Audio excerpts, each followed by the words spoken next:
at each stage of growth, there's a different set of problems that you need to solve. And that's not immediately clear when people start out in business. You might read a business book, as you mentioned, that's 6 years ahead of where you're at. And it's kind of like a computer game. You need to solve the problems, the level you're at. Then you go to level 2, you go to level 3, and those problems keep changing and evolving as you grow at each stage of growth. And that was the core of, I think, the challenge, that path was not clear. And that's kind of what I've tried to demystify. Now, I know that only 4% of companies reach that 7-figure mark. Can you just walk us through the different stages, I guess, of business growth and some of the challenges that we're going to see in each of those stages?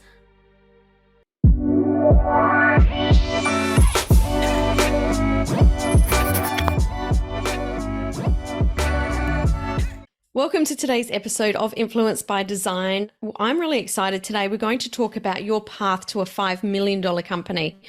There are lots of twists and turns that happen along the way to make this happen. And today I have invited Michael Wark onto the show to walk us through how exactly to do this so that you stay profitable and have longevity in your business. So welcome to the show, Michael. Thanks a lot for having me. Excited to have a chat. I'm really looking forward to this because I've been reading some of the resources you sent me, and they are some of the best free resources I have ever read. So I know that this is going to be filled with lots and lots of value.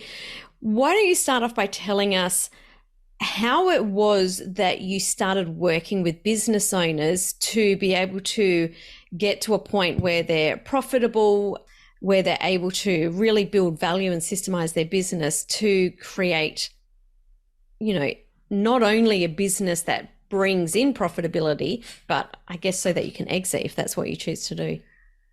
Yeah. It's something I've spent a lot of time on trying to unpack, because I've got an added incentive to help people succeed because they're my clients for longer as well. And so I tried to analyze the winners amongst the portfolio, the people who were there for the long term and who grew, and tried to unpick what those common patterns were. So I did it from experience firsthand with my client base, but also through groups and through doing research and trying to unpick what those things were, because I think there's the core challenge, and we were chatting about this just before we hit record, is that at each stage of growth, there's a different set of problems that you need to solve. And that's not immediately clear when people start out in business. You might read a business book, as you mentioned, that's 6 years ahead of where you're at. And it's kind of like a computer game. You need to solve the problems, the level you're at. Then you go to level 2, you go to level 3, and those problems keep changing and evolving as you grow at each stage of growth. And that was the core of, I think, the challenge, that path was not clear. And that's kind of what I've tried to demystify a little bit to give people the toolkit to address them at the stage they're at. I love this so much because I often see people in startup that are trying to use the information that are given for, businesses that are sort of turning that 7 figures. In their mind, they're thinking, well, that's the business I want to have, or that's the person I want to be, that CEO of that 7-figure company. But that's so not what's going to help them to get there. Now, I know that only 4% of companies reach that 7-figure mark. Can you just walk us through the different stages, I guess, of business growth and some of the challenges that we're going to see in each of those stages? Yeah, absolutely. So I've separated it into kind of 3 stair steps. The first one is trying to crack that first $1 million mark. And that's often when the founder is still working very much in the business, still across all of the day-to-day, probably still has all of the direct reports to them. So it's kind of the bootstrap phase almost, where the margins are still kind of okay, but that's often because the founder's underpaying themselves or sacrificing other areas of the business, and they're kind of in growth mode. One of the common challenges in that one is they might be underpricing what they're doing, or they don't have a clear idea of what their actual business model should be. Discounting super common, especially as you try and get a foothold in the market or build your brand. But that comes back to bite people later on when the founder needs to, is hitting that kind of $1 million mark and needs to start building themselves out of the business and can't have all those direct reports because they're going to get burnt out and it's not a sustainable model. That's kind of where they come into the first challenge, which is they've got to a certain point through like sheer hard work and slog, but possibly not pricing and packaging their product correctly. And that kind of comes back to bite them. So to get from there into that next stage of growth, there's a lot of work that needs to be done. There's a lot of problems to solve in order to get them there. And sometimes you have to go backwards to go forwards. And that's often the core challenge. And as you mentioned, that only 4% ever make it above that $1 million mark, because you can, the founder's time's limited. And that's often one of the key like bottlenecks of the business. And when I present in person, I have a slide of, are you the bottleneck? And I ask a bunch of questions of the founder of, what are these things are you doing? Are you micromanaging? Are you empowering? Like all these kind of different things that it could just be the founders not getting out of the way. Yeah, bottlenecking is something that we talk about on this podcast a lot, because it is such a huge block for business owners. And I've mentioned it many times before. We actually have a Slack channel that's called Bottlenecks, that any of our team or any of us, at any time there's a bottleneck as they're doing something, they have to put it straight in that Slack channel, just so it's straight out of their head, so that, it doesn't get forgotten, so that it can come up on a team meeting at another time so that we can work through it. But I think that you need to be really honest with yourself and notice when you are the bottleneck. A lot of people say, oh, I can't, I don't delegate because I know I'm the best one. Not going to work. Yeah. And it's so common. I think it's a common human challenge that we all suffer from, that we often think it's not possible to do it, but it often it is. And that's where building systems and processes and shifting the mindset. Like you said, sometimes the people to take the company from 0 to 1 mil is not the person to take the company from 1 to 10 or 10 to 50. The very different leadership styles. Some people aren't people managers. Some people just love the technical stuff and they don't want to think about all that. So I think the core of solving that is the founder becoming more self-aware. And there's a bit of a personal development journey that has to go along with the business, because the business will never outgrow the founder. The founder has to work on their own stuff in order to get to that next stage. So they're so interlinked. Totally. Before we talk about the next stage, I just want to touch on the offer. You talked about the offer or the business model. Actually, you said the business model, not the offer.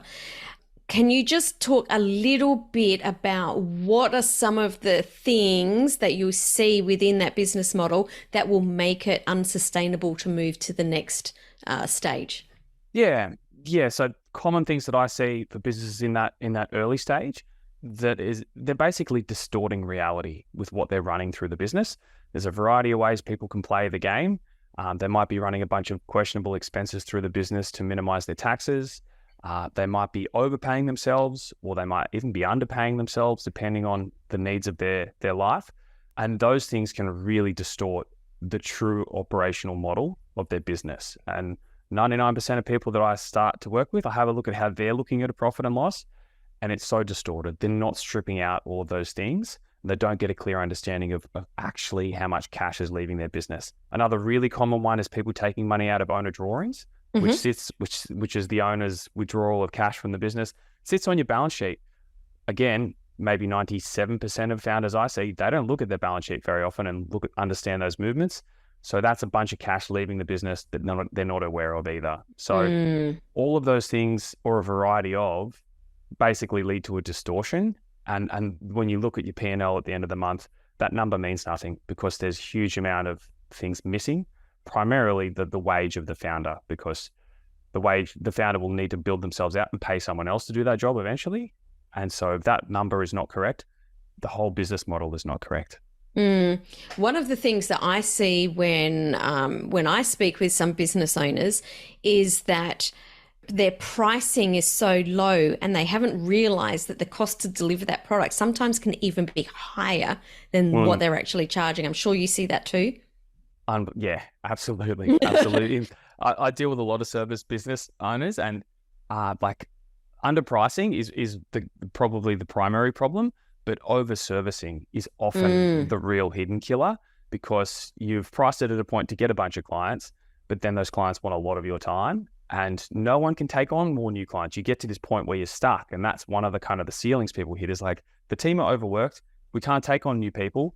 But actually, it's just because your client list is really poor quality. There's people who are demanding, or you've trained them to expect more than they should, and you haven't kept to the scope. And so that's a really tricky one that I commonly see that try and help unpack, because they may have underpriced, but they're often also over-servicing. Good point. So there's some of the challenges that you see for businesses to get to that 1 million point. What is that next, I guess, hurdle or roadblock to get through that seven-figure mark? Yeah, so once they get to that stage, you've got a bit of budget to be building that management team around you. So the org chart starts to grow a little bit, and you have a little bit of more cash in terms of the wage line that you can be investing in team members. The skill set change, obviously, as you become more of a people manager, a leader. You have to step away from the day-to-day and trust people to do their jobs. You're probably building some basic processes so you don't have to micromanage. So that's probably the first step. And that often is a great step because the founder will have less direct reports. They won't have as crazy inbox, and they actually kind of have some air to breathe and can think strategically a little bit more, which is often like a really, really huge positive in most founders' lives once they hit that. But then it requires a new set of skills, which is not just putting out fires and the day-to-day stuff, which is thinking a bit more strategically and where are you going to invest the funds to get you to the next stage. Often stage one of the journey, founders aren't keeping a lot of cash in the business. This stage, when you're around that 7-figure and want to grow to the 5 or 10, you need to start thinking about boring accounting stuff like working capital, which is having some cash in your bank account in case things happen, like 2 to 3 months of operating expenses just sitting there, because sometimes you'll lose a big client, you still need to meet payroll. So starting to think about those kind of, they're slightly boring. I try and make them less boring concepts of accounting, like cash flow forecasting, planning ahead, thinking about things as an investment. And the main challenge from this one to the next is managing the drops in profitability as you invest to get to the next stage, because the business will then naturally have to be investing bigger sums, either in sales and marketing, either in hiring that next team member, that expensive next team member to help get you to the next stage, or just investing in other things in the business. And there's a cash flow hit to investing in the future. And that's a really tricky balance to manage. So that's often people not just looking at their P&L, but actually understanding the flow of cash through their business, the timing of when that will hit. And you can only manage those drops in growth if you have a good margins, if you have a good business model, which is why that you have to solve that first before you can start riding that wave up to the next stage of growth. In coaching practices, what should we be looking at as an average percentage of profit? 30% is probably where you should be aiming. 5% is almost break even. 10% is doing okay, but not super healthy. As like 30% would be my goal for a coaching practice, but above 20% is a really good range to be in. So anything below that, you're going to be feeling the effects of the cash flow crunch if you try and grow, or if you try and grow too quickly. The cash will grow up. So knowing the speed of growth, the speed which you can invest, also has a big impact. So yeah, there's a lot of factors to play at that, but I think 30% for a coaching practice is a good, healthy target. Cool. So you mentioned there's 3 stages. We've got the up to 1 million. You've just talked about this cracking over that 7-figure mark. What's the third stage? That's once you hit 5 million and go beyond that. So in terms of the percentage chance of actually getting there, this is super low, which is why I've capped it at 5. I help people above that. I help people at the $10 million range as well. But the 0 to 5 is where most people fall off and don't actually make it, which is why I've really focused on that. And that's, I guess, you've got your growing team, and you've probably solved a lot of those leadership or self-development challenges to grow your team and lead your team to that next stage of growth. But then there's another game that comes along, and you start swimming with bigger sharks, and people start talking in your ear about, hey, you've got a valuable business here. Maybe we could buy into it. And you need to start thinking like a buyer, and you need to start thinking about what true value in a business is, long-term value is in a business, and not just the results of the past quarter that come up on your P&L, or just how much cash you can draw out of the business each month. Because most people who get to this stage and beyond, they realize most of the wealth on exit. They don't actually realize it on the month-to-month cash flows. If you build something super valuable, you can exit, and we all will eventually have to leave our business. So it's a matter of, do you sell it to your staff? Do you try and find a partnership? Do you deal with bigger players? For some, it's just about building themselves out and treating it as a cash cow. But all of these techniques and mindsets are going to help you. If you want to keep it and keep it for the long term, still thinking like this is going to help you have a more systemized and valuable business, regardless of what you want to do in the future. I think a little conversation that you and I were having before we hit record is, are you building it for cash flow or are you building it to exit? And I mentioned that I always have built my businesses to exit, but not exited. So all I've done was exited myself from the business so that it could keep making cash flow. And for me personally, I like that model. I think it's great. Yeah, absolutely. But like long term, we're not here forever. So you will have to still eventually hit that point. Oh, I did. I've exited lots of them for real. Yeah, but no, I agree. And like we said, if you're running a business with a nice 20, 30% net profit, that's heaps more you can get in a bank. And it's often the best investment you can make in your life. So it's fantastic to have that and not have the huge time commitment. And often if you have an entrepreneurial mindset, you want to be across a few different things because they always want something to, people always want something different to think about and work on. So, oh yeah, we're a crazy bunch, right? Yeah, but the principles apply regardless, and you need to know these regardless. If you're going to play at this level, it's really important to understand them. Totally. Now, what I really love when I was looking through your resources is you have a 3-step, I guess, framework for business growth. Actually, I'll let you go through them first before I sort of add in here.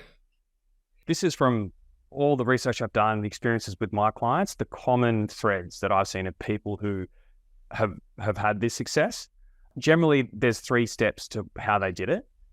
First, you need to fix your margins and sell like crazy to get to that $1 million range. So that's what I mean about understanding your business model. Often you don't know what your margins are. So fix that and sell all the way up to that $1 million mark, and you've got a bit of budget for a team. So that's step 1. Get to that point. That's your first base camp. The second one is to solve the cash crunch and reinvest that cash for growth to get you up to that $5 million range. So the cash crunch is often what happens when people grow. They'll run out of money. You're hiring expensive people. You don't have as much funds. So managing those drops in profitability as you grow.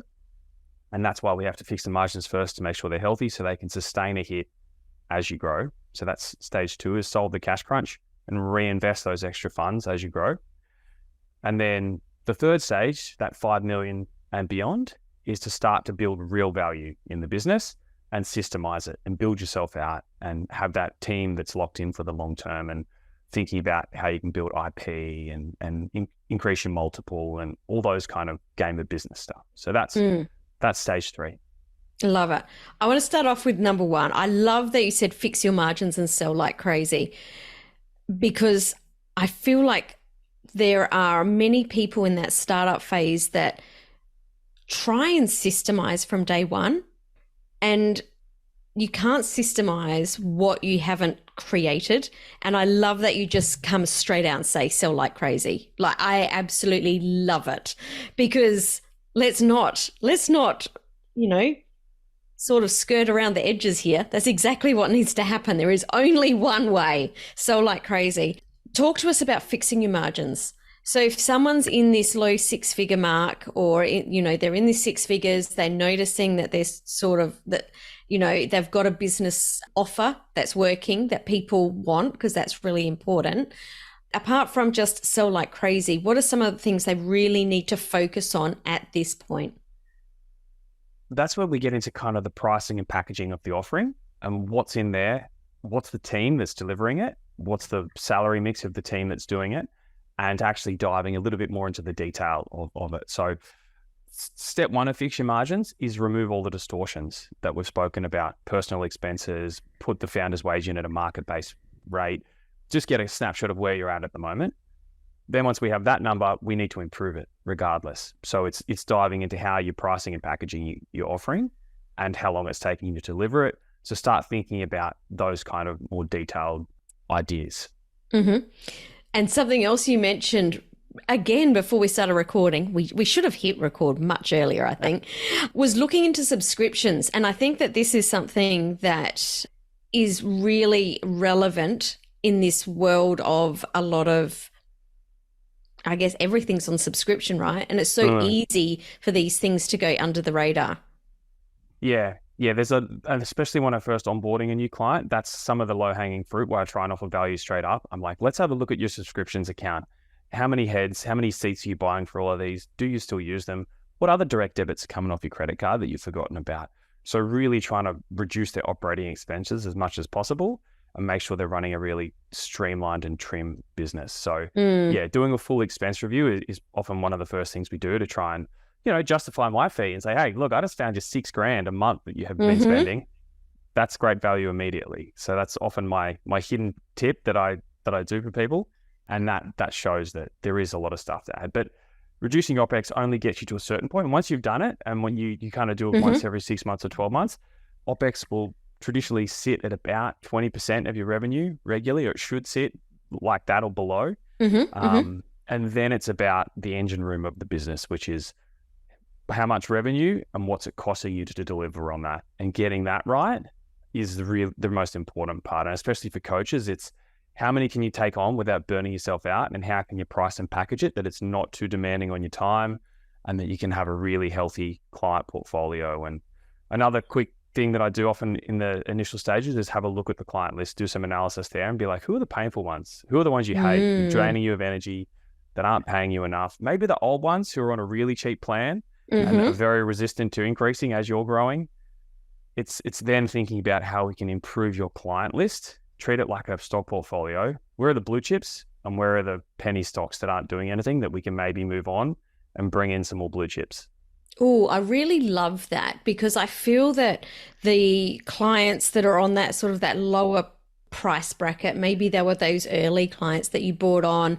They're the ones that sort of, maybe didn't have the same boundary set as some of the clients that you've brought on. They're asking sort of for more and more. And I guess you've trained them to do that, right? Because, you are just trying anything to bring them on. But what can happen is you can feel really resentful towards those clients. And that's a two-way street, because it could be that resentment can be coming from the other side too. So to sort of cut that tie, it just is breathing fresh air into both of your businesses, and it gives you the opportunity to feel good and to go out and get more of those, as you call them, blue chip clients. Yes, I completely agree with everything you just said. And often the thing is they're also used to dealing with the founder a lot more. At the start, the founder's in there delivering. They're the face. They're the sales call. They often are the onboarding and the deliverer. And so they're used to a lot more percentage time of the founder. So that's not sustainable. They're often the lowest paying, most demanding, and need the most of the founder's time. So it's clear what needs to happen there if they can't grow with you. But there's an emotional attachment, as you said.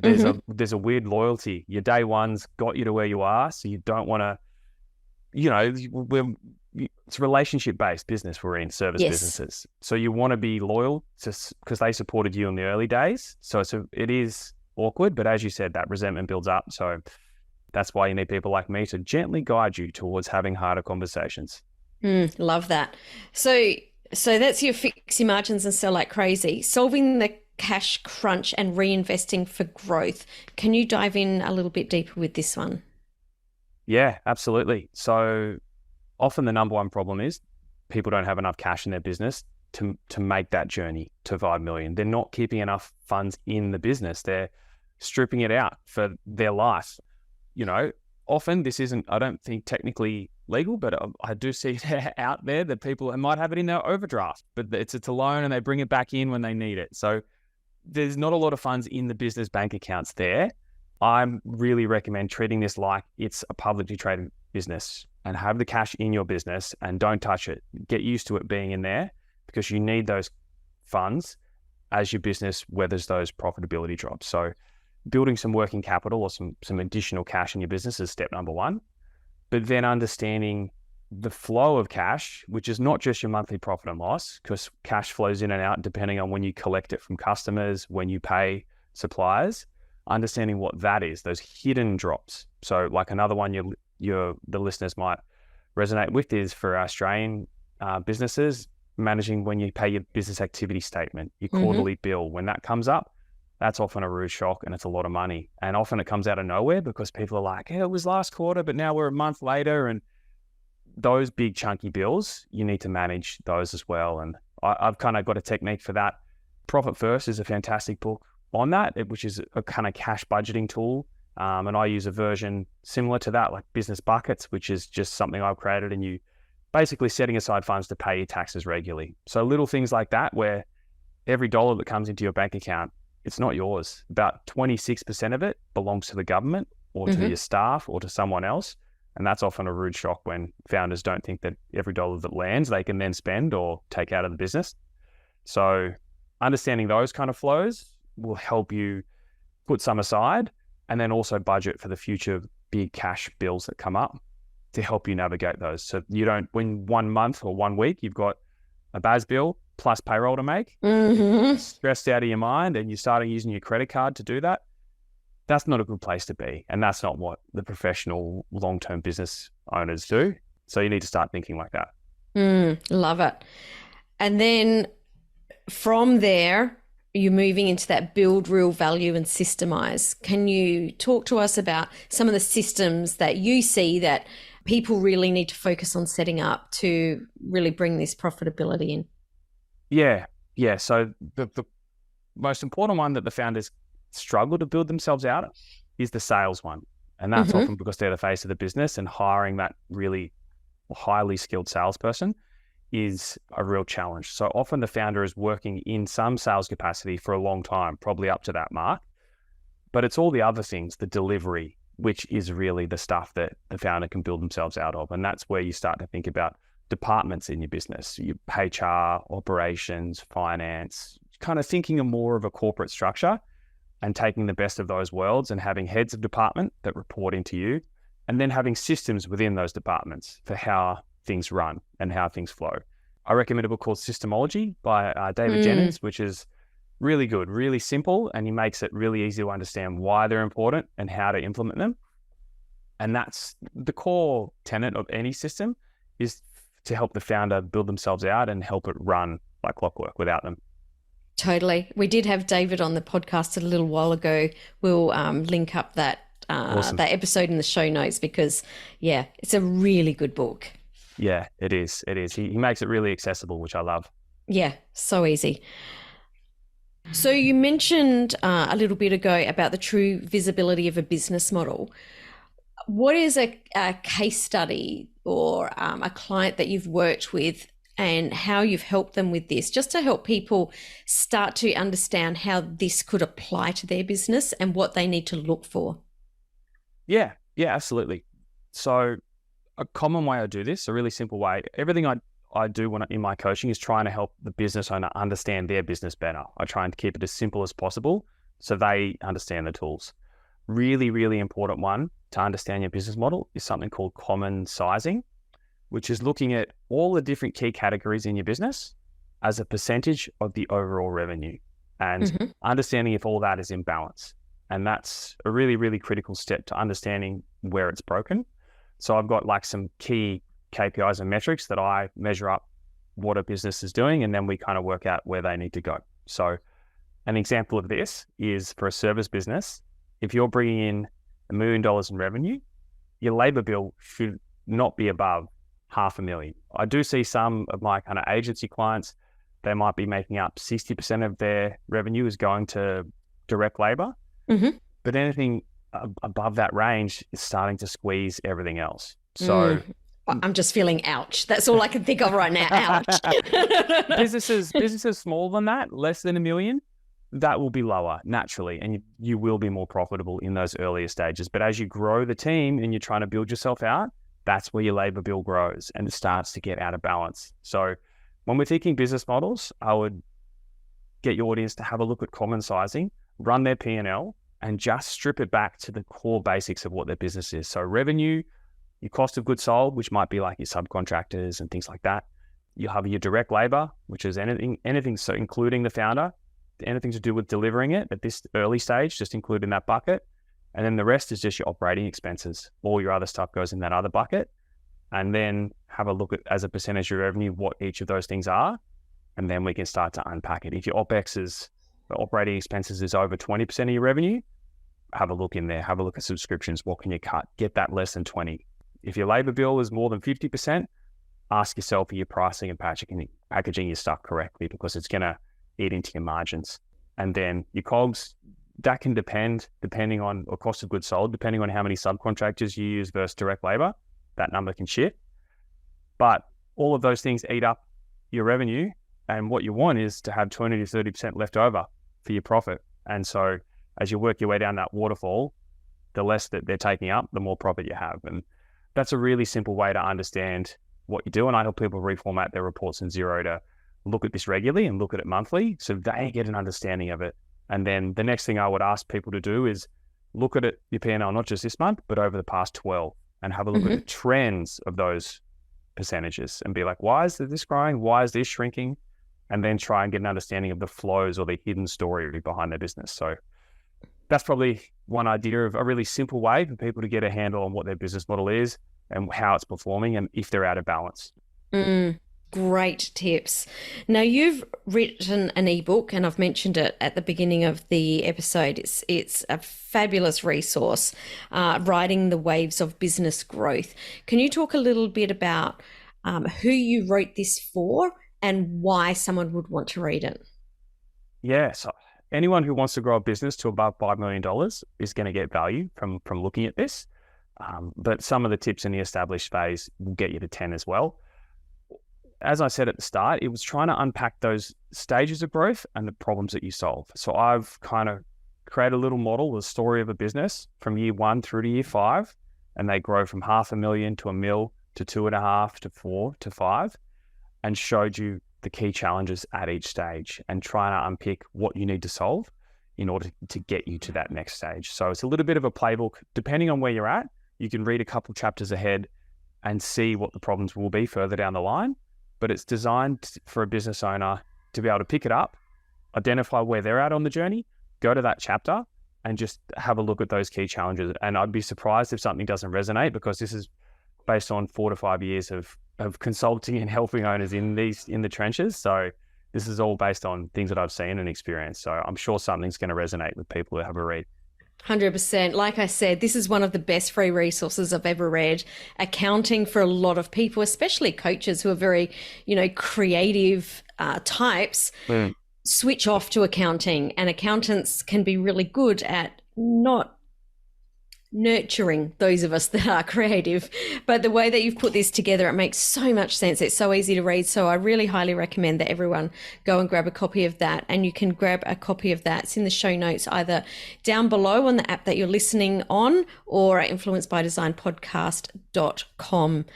Michael, it's been such a fabulous episode. I love chatting about this topic with you. This is a topic that a lot of coaches will sort of put their head under the rug and not pay so much attention to. If there was one thing that you want people to take away from this episode, what would that be?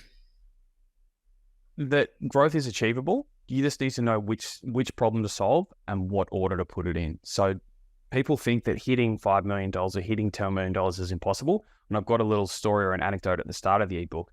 I had a client who told me a few years ago, we thought this was never going to be possible. It's possible for most people. If you want to go after it, you just need to solve the right problem at the right time. So if you want to think big and think about where you want to go in terms of the growth, you have to visualize it and think about what that looks like, and then work backwards and work towards it. It's a clear set of things you need to solve to get there, but it is achievable.